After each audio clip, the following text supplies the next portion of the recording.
Saludos mis queridos amigos y hermanos del mundo hispano. Les habla Carlos D. Aponte de la continuación de la Iglesia de Dios. Y es un placer nuevamente poderme dirigir a ustedes. Bien, hoy quiero continuar con la serie de sermones sobre Simón el Mago.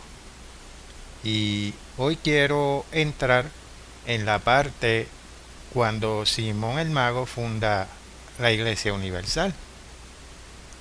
Entonces, aquí la historia cobra vida con la sorprendente historia de cómo Simón el Mago, tildado de falso profeta en el libro de los Hechos, fundó su propia Iglesia Universal.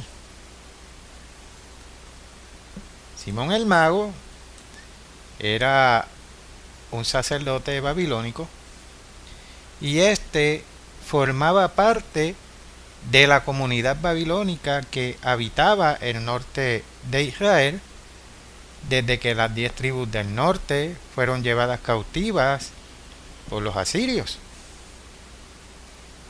Dios nos dice que estos samaritanos, como se les llamaba, afirmaban ser el verdadero pueblo de Dios, pero a la vez practicaban muchos ritos paganos provenientes directamente de Babilonia.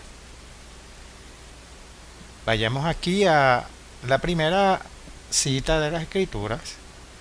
Pasemos a Reyes, capítulo 17, y vamos a leer el versículo 41. Así temieron al Eterno aquellas gentes, y al mismo tiempo sirvieron a sus ídolos, y también sus hijos y sus nietos, según como hicieron sus padres, así hacen hasta hoy. Este era el tipo de entorno religioso en el que nació Simón el Mago. Este era el entorno en que él comenzó su propio ministerio. Y finalmente fue proclamado el gran poder de Dios, es decir, Dios mismo. Podemos ver eso en Hechos, capítulo 8, versículos 9 y 10. Pasemos allí, por favor.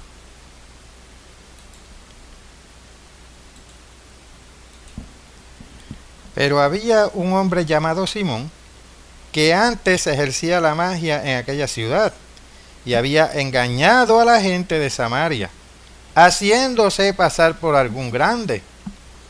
A este oían atentamente todos, desde el más pequeño hasta el más grande, diciendo: este es el gran poder de Dios. Versículo 11. Y le estaban atentos porque con sus artes mágicas les había engañado mucho tiempo. Simón el Mago influyó tanto en toda la nación samaritana que todos le prestaban atención, y lo hicieron durante mucho tiempo. Pero cuando él vio el potencial del cristianismo, intentó comprar un apostolado en la iglesia, y como sabemos, Pedro le reprendió severamente. Simón el Mago, tras ser rechazado por Pedro, él comenzó a fundar su propia iglesia cristiana. Una iglesia de la que él era la cabeza. Una iglesia diseñada para derrocar por completo a la verdadera iglesia de Dios. Su idea era combinar las enseñanzas babilónicas con algunas de las enseñanzas de Cristo. Especialmente tomar el nombre de Cristo y así crear una iglesia universal. Pero una iglesia basada en el babilonismo.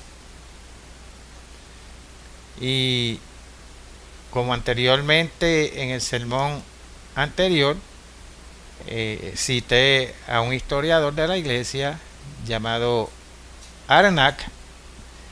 Él afirma que Simón el Mago proclamó una doctrina en la que la fe judía se mezclaba de forma extraña y grotesca con mitos babilónicos, junto con algunas adiciones griegas. El misterioso culto, como consecuencia de la ampliación de horizontes y profundización del sentimiento religioso. Finalmente, el salvaje sincretismo, es decir, la mezcla de creencias religiosas, cuyo objetivo era una religión universal, contribuyó a ganar adeptos para Simón. Simón puede ser clasificado entre el grupo principal de los llamados cristianos, y Simón se autodenominaba como tal, denominado por Arnak como grupos decididamente antisemitas. Avanzaron mucho más en la crítica del Antiguo Testamento y percibieron la imposibilidad de salvarlo, es decir, el Antiguo Testamento. Y continuando leyendo lo de Arnak, para la religión universal cristiana, más bien conectaron esta religión universal con el culto sabiduría de Babilonia y Siria. Con estos antecedentes podemos entender por qué Pedro reprendió tan duramente a Simón por sus ideas babilónicas. Pedro profetizó que este era el hombre que sería hiel de amargura y prisión de maldad para la iglesia verdadera. La actitud de Simón era extremadamente corrupta.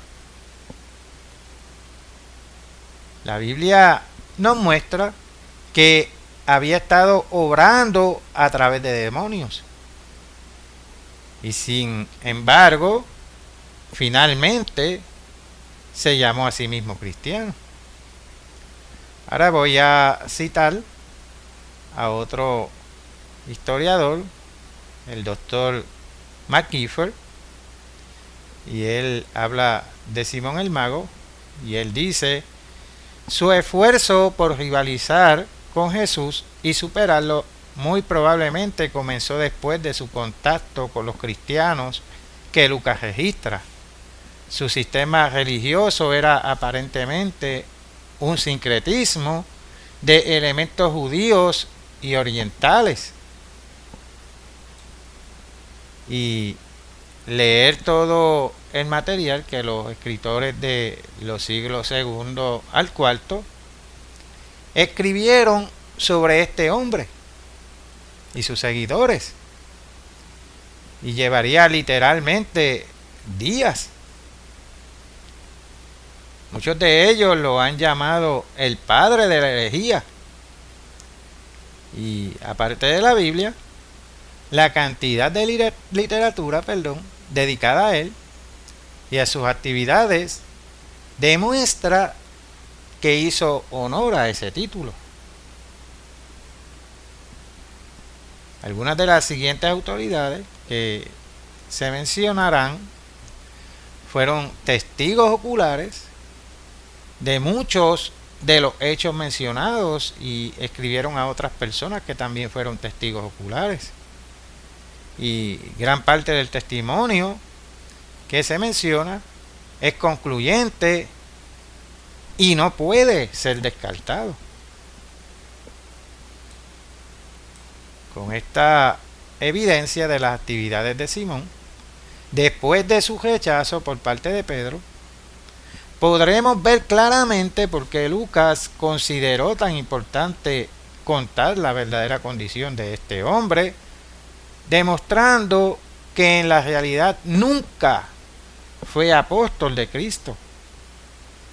A este respecto, cabe destacar el comentario del Hastings Dictionary of the Apostolic Church, del volumen 2 y la página 496. Y esto dice: pero no debe suponerse que cuando Simón rompió con los cristianos, renunció a todo lo que había aprendido. Es más probable que llevara consigo algunas de las ideas cristianas y que las integrara en un sistema propio. Este sistema contenía algunos de los gérmenes posteriores al gnosticismo. Así se convirtió en líder de una secta retrógrada, tal vez nominalmente cristiana y ciertamente usando parte de la terminología cristiana, pero en realidad anticristiana, y exaltando al propio Simón a la posición central que el cristianismo le estaba dando a Jesucristo.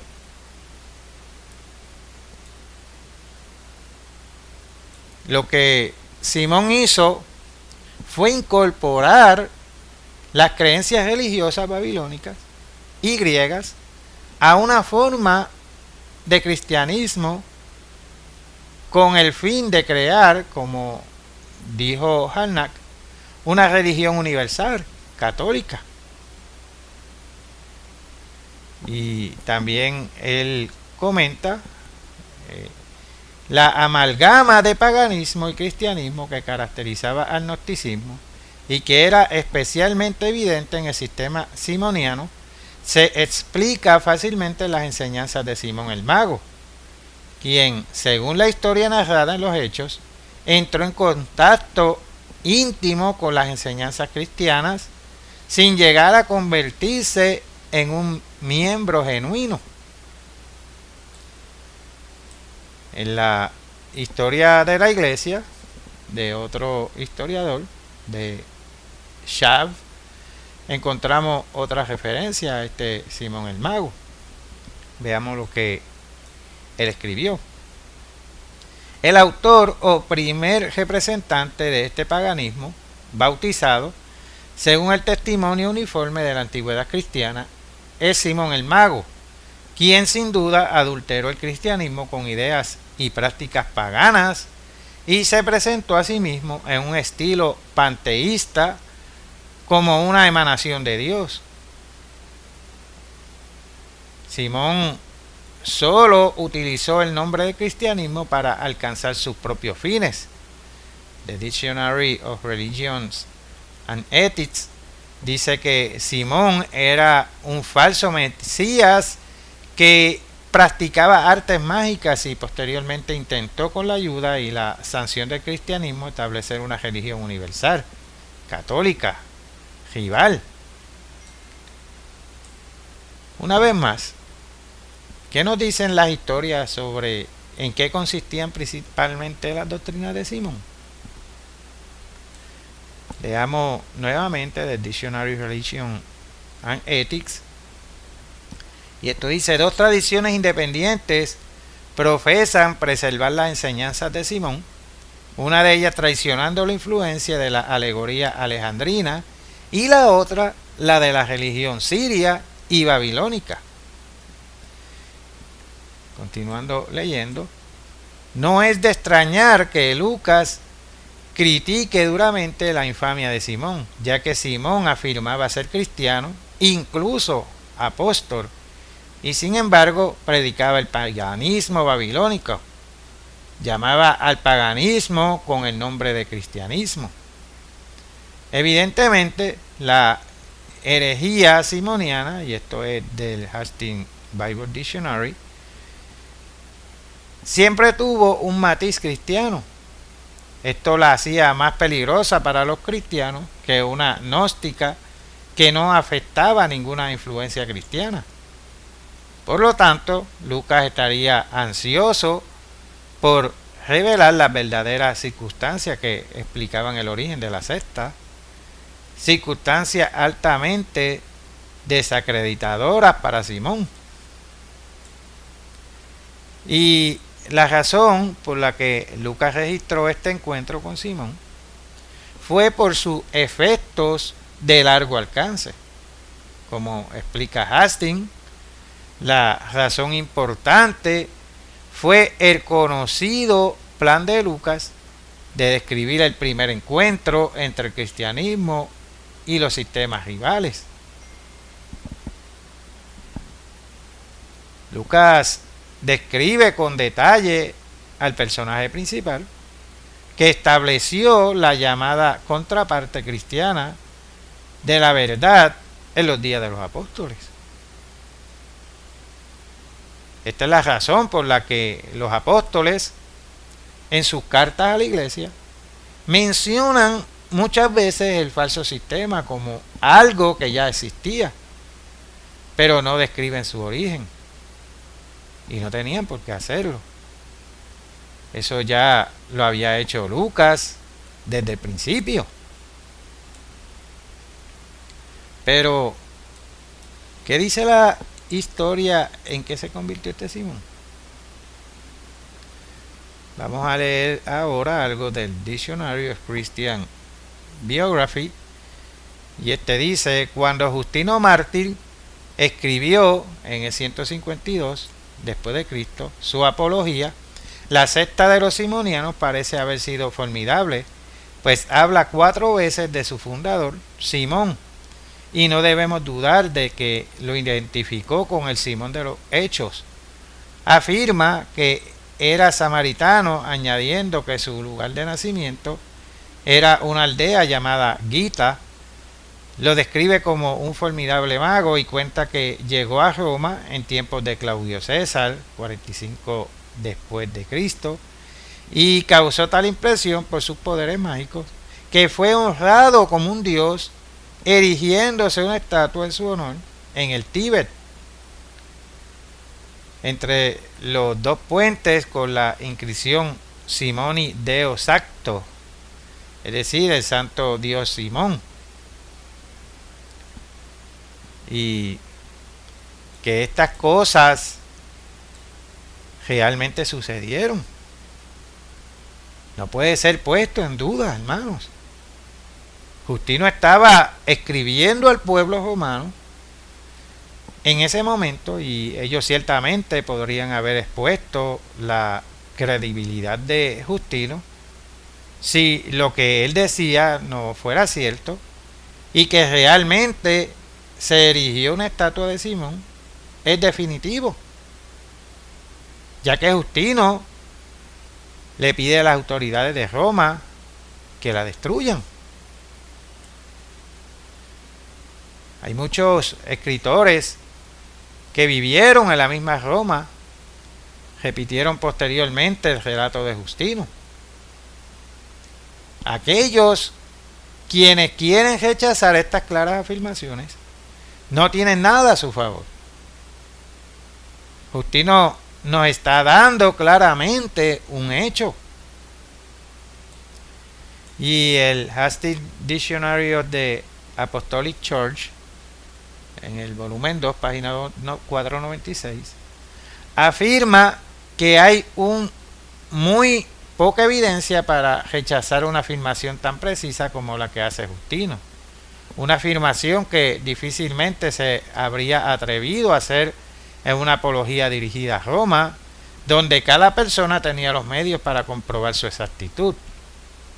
Si cometió un error, este debió haber quedado al descubierto de inmediato y los otros escritores no habrían repetido la historia con tanta frecuencia como lo han hecho.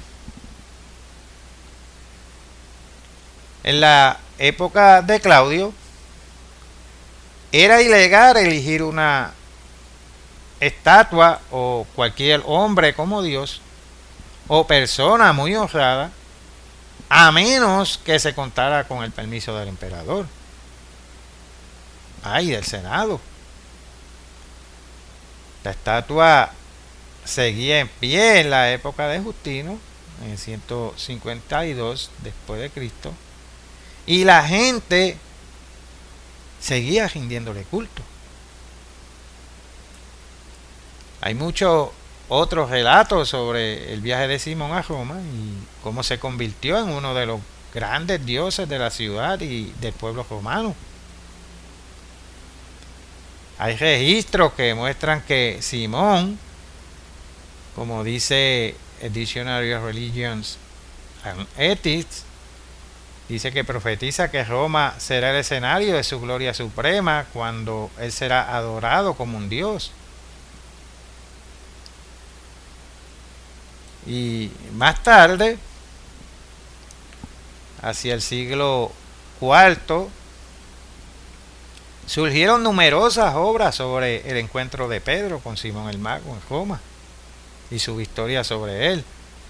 Pero estas obras son claramente ficción. Casi todos los eruditos reconocen lo absurdo de sostener tal cosa, en que dicen que hubo un encuentro entre Simón Pedro contra Simón el Mago y que Pedro lo venció. Pero estas obras son claramente falsas, ficción. Casi todos los eruditos reconocen lo absurdo de sostener tal cosa. En primer lugar, se puede demostrar bíblicamente que el apóstol Pedro nunca estuvo en Roma cuando estos escritos ficticios afirman que debería haber estado. No fue Simón Pedro quien fue a Roma para convertirse en apóstol de los gentiles, sino que el Simón en Roma era Simón el Mago.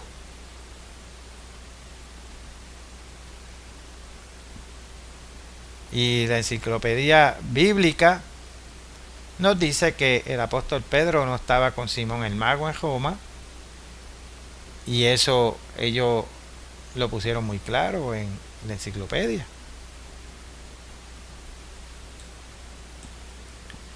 Al igual que Ireneo, él escribió sobre eso. Se ha intentado abordar esta cuestión señalando que los padres de la iglesia mencionan la presencia de Simón en Roma, pero al mismo tiempo no hablan de controversia entre él y Pedro. Esto es cierto en el caso de Justino, uno de los primeros testigos en 152 después de Cristo, que no sabe nada de la presencia de Pedro en Roma, al igual que Ireneo. Justino no solo creía que Pedro no estaba en Roma en ese momento, sino que su silencio deliberado demuestra que no quería perpetuar tal ficción.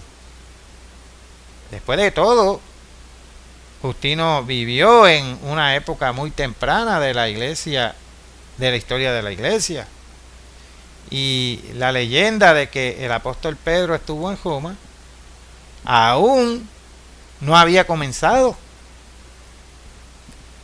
Continuando con la enciclopedia bíblica sobre la referencia de Justino a Simón el Mago, dice: una parte de esta tradición, la de la presencia de Simón en Roma, él, Justino, pudo aceptarla. De hecho, consideró que estaba confirmada por la estatua que relacionó con Simón. La otra, la de la presencia de Pedro en Roma, él no pudo aceptarla.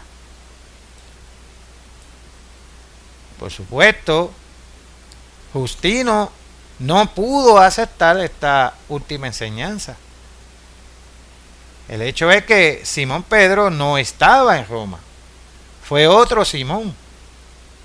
Quien fue allí fue Simón el Mago, el que les llevó el cristianismo bajo la apariencia de las antiguas religiones misteriosas babilónicas. Simón llegó a Roma con la gran idea de establecer una religión universal en nombre del cristianismo, Y lo más sorprendente es que lo consiguió. En el próximo sermón voy a hablar sobre cómo Simón el mago fue confundido posteriormente con Simón Pedro y cómo éste introdujo astutamente en el cristianismo las religiones mistéricas de Babilonia. Hasta aquí este corto mensaje. Les habló Carlos de Aponte de la continuación de la Iglesia de Dios. Hasta la próxima, mis queridos amigos y hermanos.